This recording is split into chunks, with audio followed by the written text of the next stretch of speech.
You said you were helping our neighbor's son with his college project. So why did he call you, baby, when he answered your phone? I didn't raise my voice when I asked that. The rain on the porch roof did all the shouting.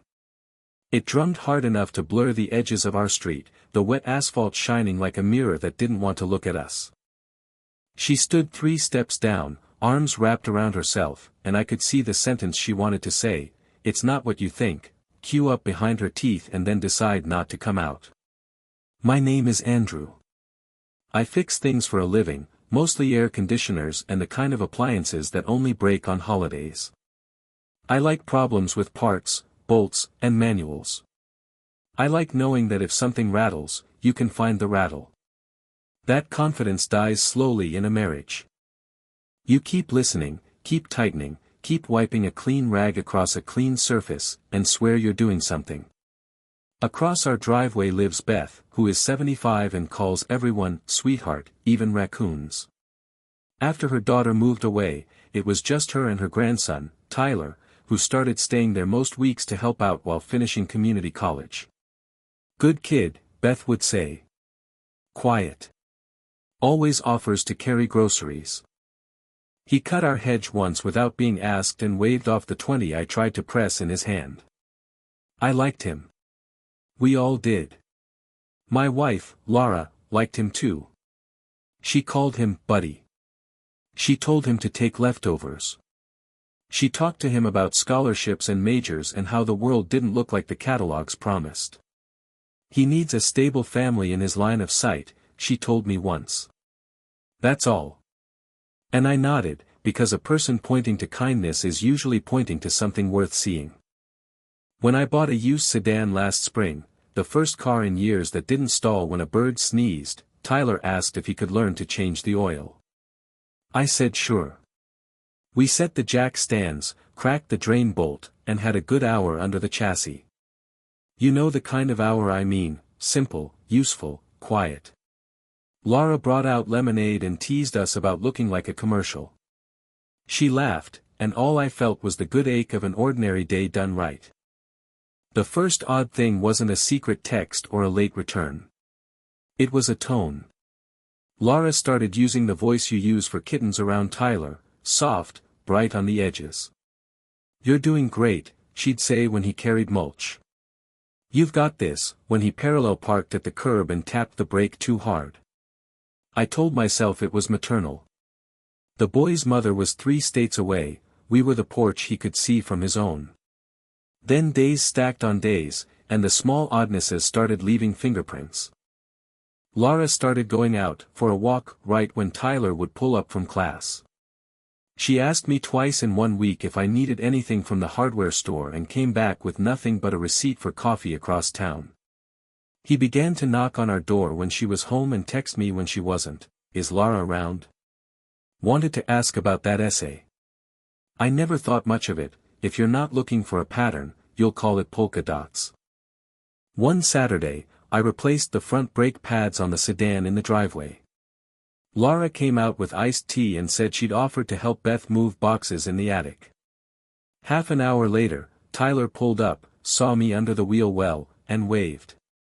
He was half jogging, eager and light, the way kids move when a house feels good to walk toward.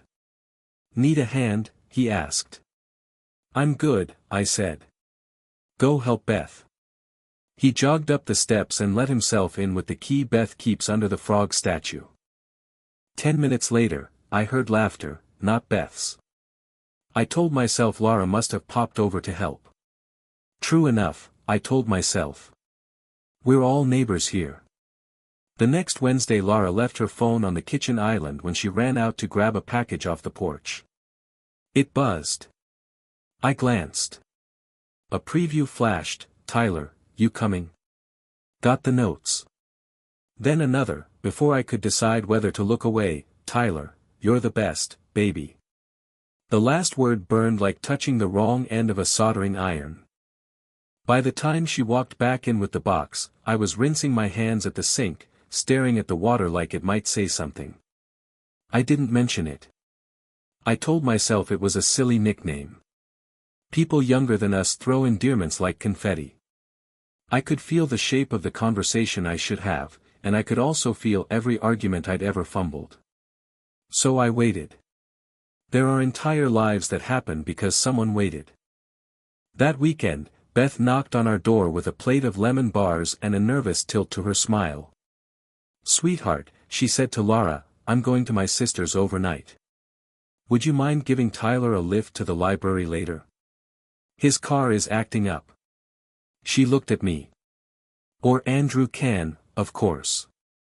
"I can take him," Laura said quickly, bright and helpful. "It'll be nice to get out." I said I'd look at his car when she got back, and Beth squeezed my arm and called me a saint. The lemon bars were too sweet and exactly what I needed. At 6, I watched from our window as Tyler walked down their steps with his backpack. He climbed into the passenger seat of our sedan, and Laura adjusted the mirror. She always adjusts the mirror 2 clicks left and 1 click up. They drove off. 20 minutes later, my phone buzzed, garage camera, motion detected. The notification showed the timestamp and a thumbnail of our side yard, rain starting, the dark mouth of our detached garage slightly ajar. I frowned. I hadn't been in there since that morning. Maybe wind. Maybe raccoons. I pulled up the clip. It showed nothing but droplets making comets across the lens and the door rocking in the gusts.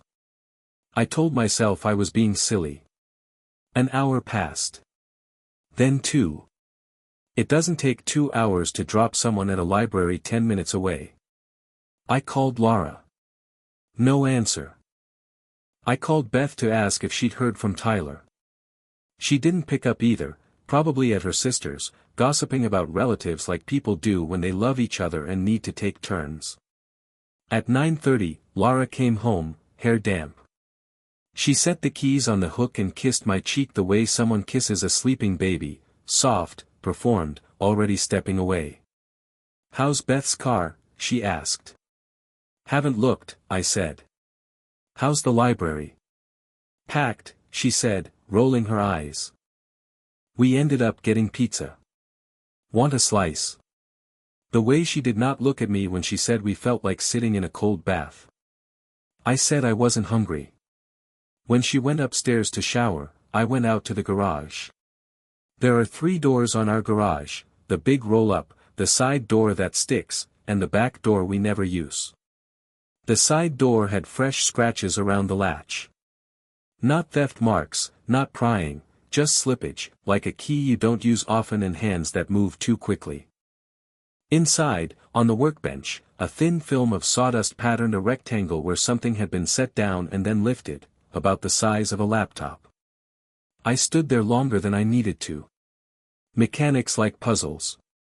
We build timelines out of oil stains and fresh scratches, and the story was writing itself even if I didn't want to read it. I closed the door carefully and went back inside. The next afternoon I told Laura I'd take the sedan to the shop between calls to check the tie rods. Instead, I installed a spare dashcam I keep for tests, front and cabin, motion triggered, cloud backup. I told myself it was for insurance. I told myself I was doing the responsible thing. Truth wears whatever jacket you hang by the door.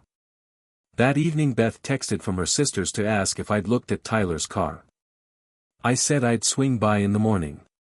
"Thank you," she wrote. "He's been stressed.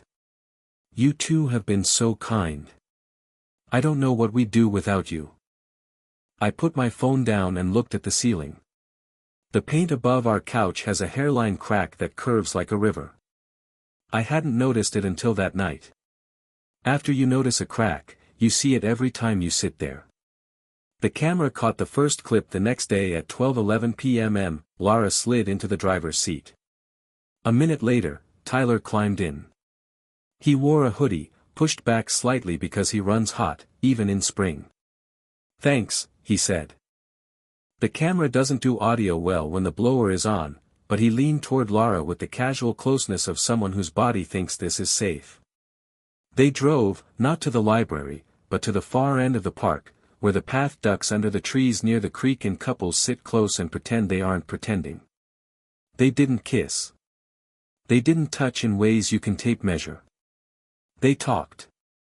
They laughed. He looked at her as if she were pointing out constellations he couldn't see without her finger tracing lines. She looked at him like someone watching a slow sunrise over a place she forgot she loved. When she came home, she hummed. She does that on her best days. She set her phone on the counter and started slicing apples like the world had no edges. I cooked chicken and didn't burn it. We ate. We cleaned. We watched an episode of a show about real estate we'd never buy. I got into bed and stared at the ceiling and couldn't figure out whether the quieter thing in the house was my voice or God. I didn't say anything for a week. Sometimes silence is bravery, sometimes it's a bruise you hope will fade if you don't touch it. I wanted to be right more than I wanted to be loud. I gathered more clips. They were all the same shape: pick up, park, talk, return. The camera isn't a judge. It's a mirror. It showed me two people building a bridge to a place neither of them was supposed to live. Then the call happened, the one that put the rain in the story. Laura had run to Beth's to drop soup. Her phone, face down on the island, buzzed. I didn't mean to touch it. But it slid toward the edge, and I grabbed it so it wouldn't fall. It was ringing. Tyler.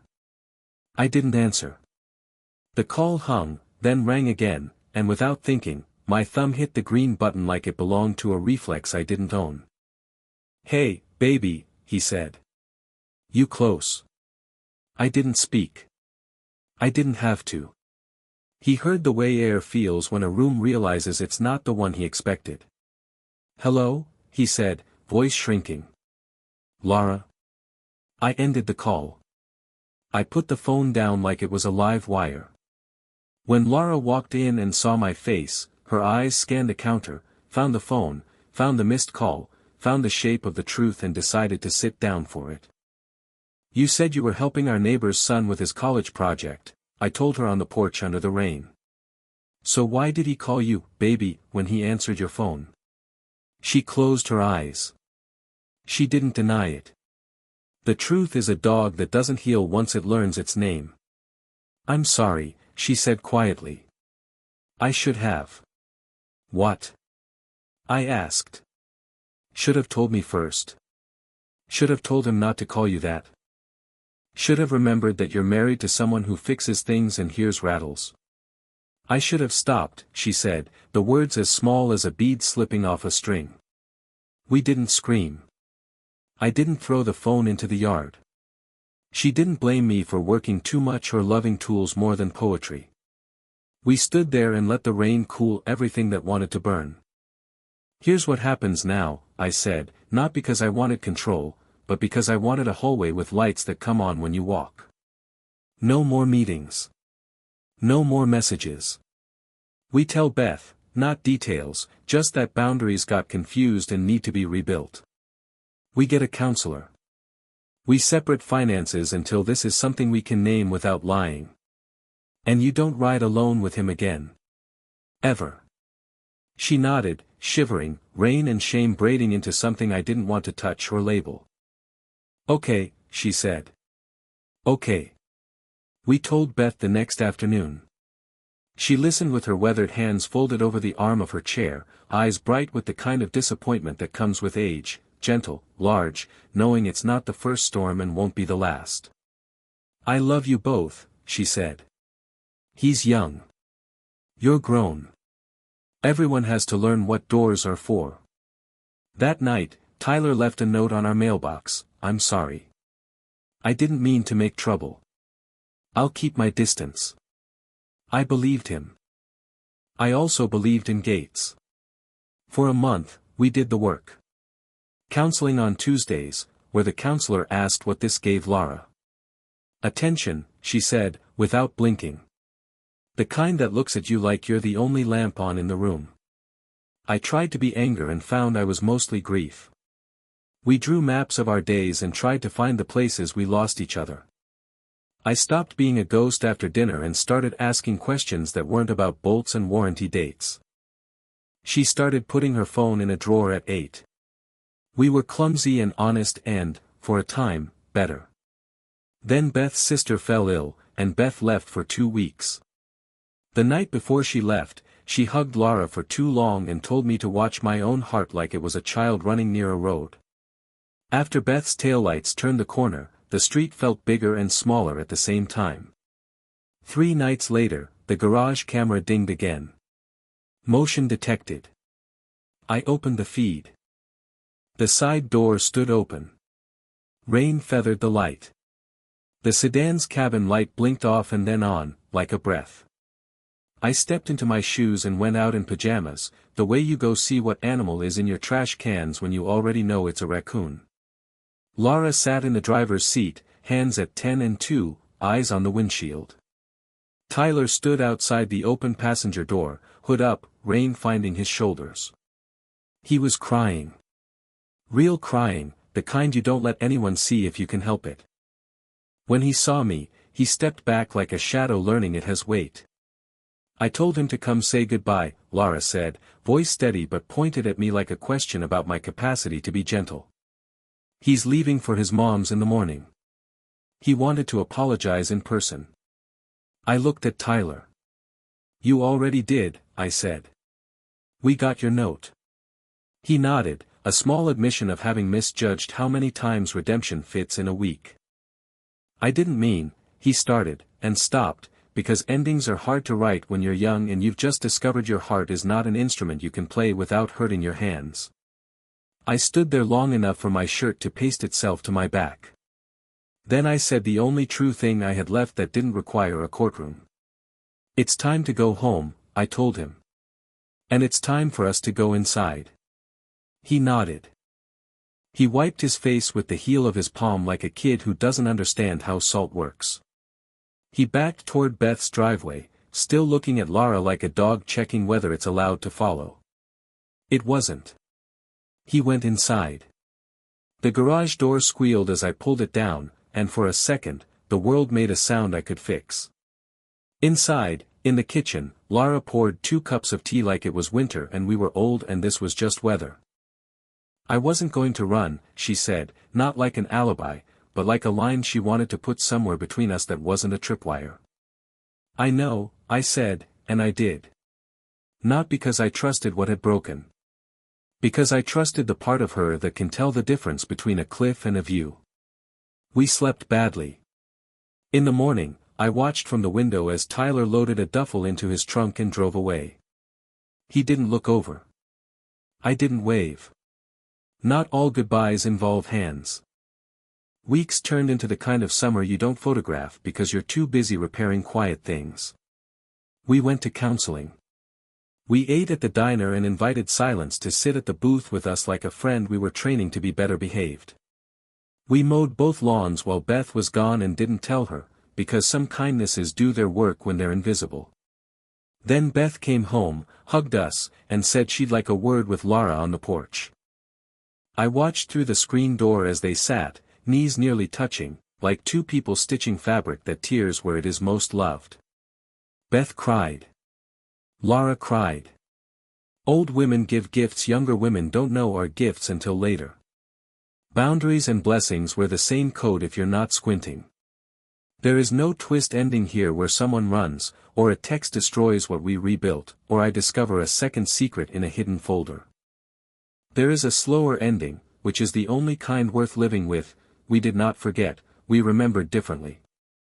The garage went back to smelling like oil and cedar shavings. The sedan became a car again and not a confessional.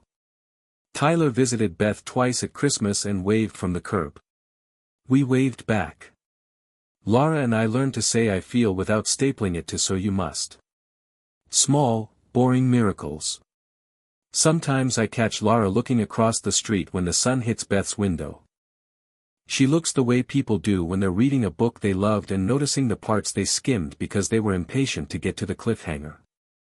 Then she looks at me and says, "Want to take a drive?" And we do. We take the long way, to the river, past the park, to the turnout where the creek braids the light into something gentler.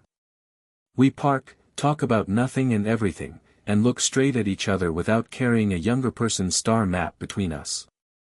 If you're here for the moral, I don't have one you can frame.